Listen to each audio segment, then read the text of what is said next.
والله حالي أديسها في دبري رو تكتك أدانيس نما ينبيخو نانجان سايمني خيا ما أتشي تركا مجرى خدير برتي بيكا usne photo posti gone chal janne the nyusan ni miti dubbin especially namonni jajjaban oromo ni qabdi jamte itti yaadu qabdani khadir hirrakan nama rakkata miti nama sila gabbani khadatani fi miti ni dukkubsate male nama dukkubsate nama oromo jecha dukkubsate nama oromo jecha akkanate yoo ni rakkata jenne garte nama rakkate gargaarsa barbaadan amma ni dukkubsate so ni dukkubsate jabaan ofii namni oromoon qabdu ijji oromoo yeroo akkanate hemmoo maal akka godhamuu qabu namoonni beeka keessaafu warri gurguddaan oromoon ni qabdi jaamte dubbiitan itti yaadaa hadiir waan godhamuu fi qabu hunda godhuu fi qabna oromoo akka sheenaan nutti nafne akkan sheenoyne please. السلام عليكم ورحمة الله وبركاته. يا كبجمتو دفتوتا أنا نوشو جرتو الحمد لله نسنا قالت ربي ما جرات تنسين جنا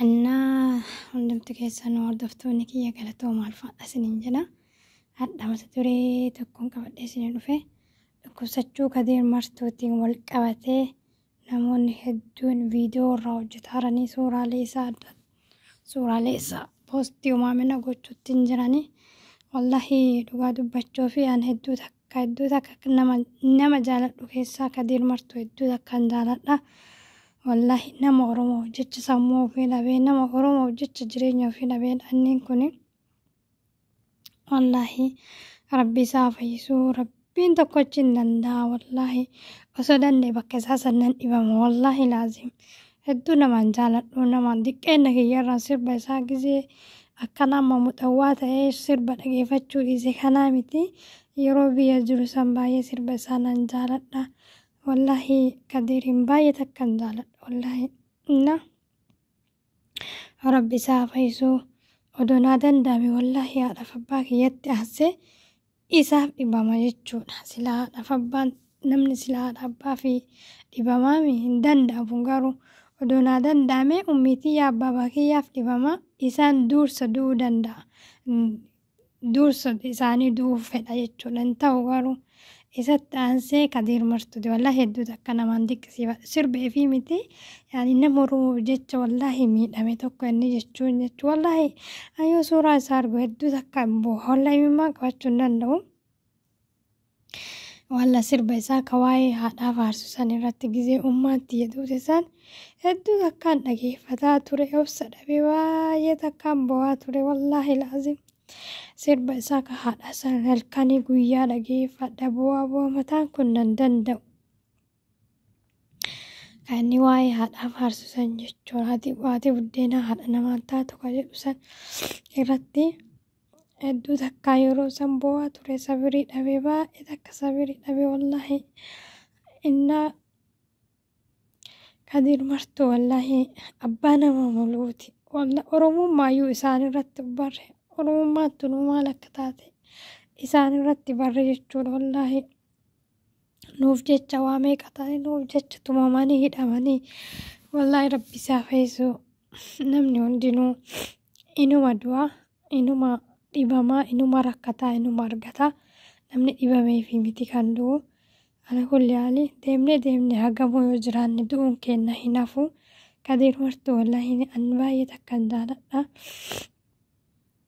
anamma waggaa meeqaati sirba qaata dhageeffachuu dhiise erga ummaatti yaadutee achiin booda toobadhee sirbarraan fagaadhee garuu namummaa isaatiif hin jaaladha kadiiriin baay'ee nama gootaa nama oromoof jecha jireenya ofii guutuu kennee akkasitti qaamni isaa walla oromoof jecha tumamee baraadhanne oromoof jecha tumamee akkasitti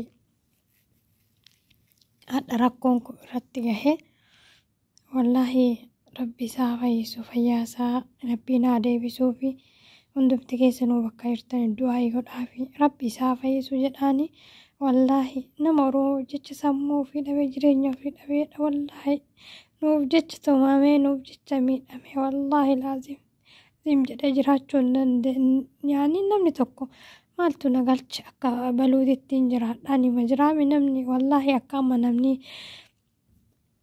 kamumaan beekni kun ol bahee gosaa fi gandaan maadhii wal qoqqoodee wal arrabsuu miti. Isaan bakka Oromummaaf jedhaniiti. Oromoo kutaa 11 jedhanii tumamanii akkasitti wallaahi lafee isaaniitti cabdee lubbuu isaaniitti dhaban meeqa kami.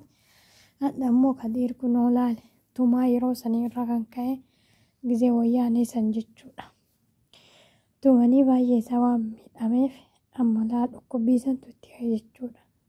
Wallaahi viidiyoolee isaa takka yoon argu baay'ee takkaan boo'ee immoo qabachuu hin danda'u. Annaa rabbiin isaa fayyisu fayyaa rabbiin akka jirti. Rabbi isaa fayyisu jedha du'aa godhaafi wallaahi inni abbaa Oromooti abbaa nama hundaati.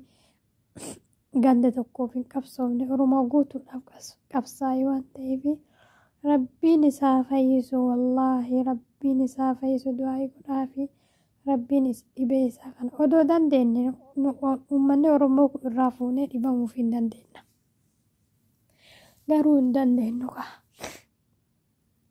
Bakka isaa wallaahi odoo naa danda'ame dhibamaayyuan. Inni akka yaadeemu inni haa jiraatu ani ciisa silaa. Wallaahi nama jaalattu tokko beektaa lubbuu kennitaafi. Garuu homaa gochuu hin dandeenyu waan ta'eef rabbiin isaa fayyisu. Namni dandeessan gargaaraa wallaahi gargaaraa namni gaafa du'e miti ka wal gargaaru amma Oromoon keenya kun bakka gizee namni du'e bichaa shaa nama godhee suuraa namaa maxxansee viidiyoolee isaa adda addaa kan ol yaasuun beekamna. Amma immoo bira dhaabbadha.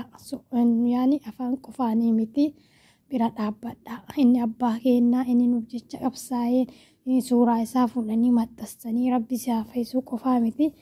Horoonni UK jirtan hundi keessan wallaahi biyyoota adda addaa irra jirtan bira dhaabbadha wallaahi.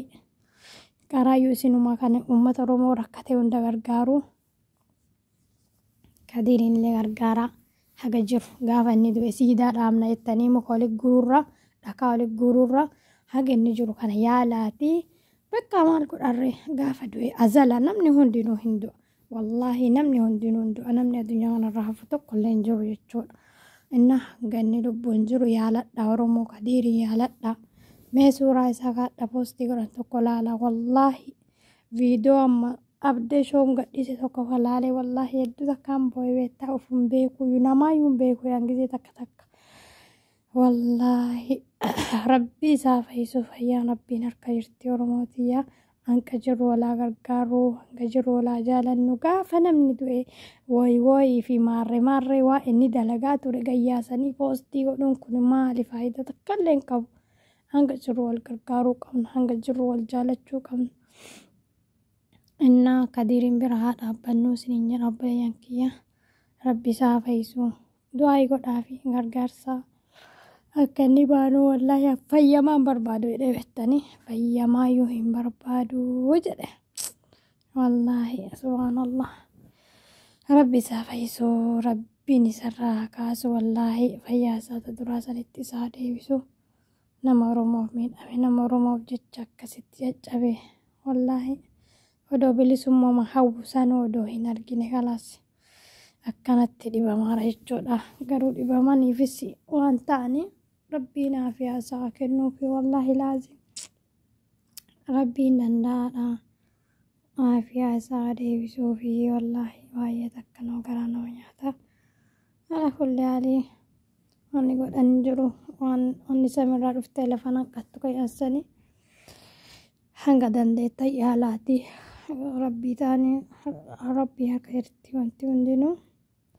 Inshaallah rabbi isaa fayyisu du'aa makuunaa fi wanni goonu hin jiru rabbiin isaa fayyisu malee fayyaa rabbii tokko qaba.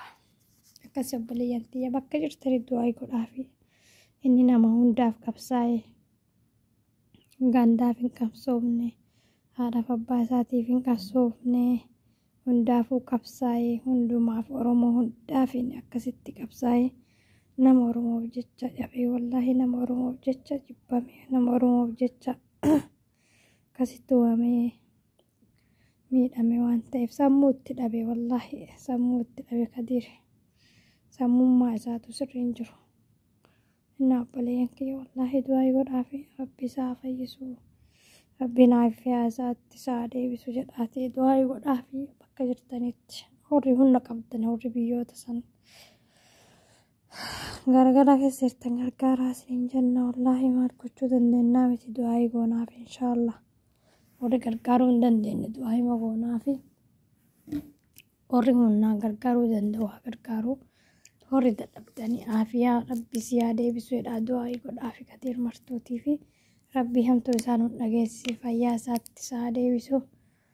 Rabbiin fayyaa isaatti isaa deebisu wallaahi rabbiin odoo bilisummaa isaan argisiisin gammachuun uummata Oromoo keenya agarsiifne isa homaa isaan godhini.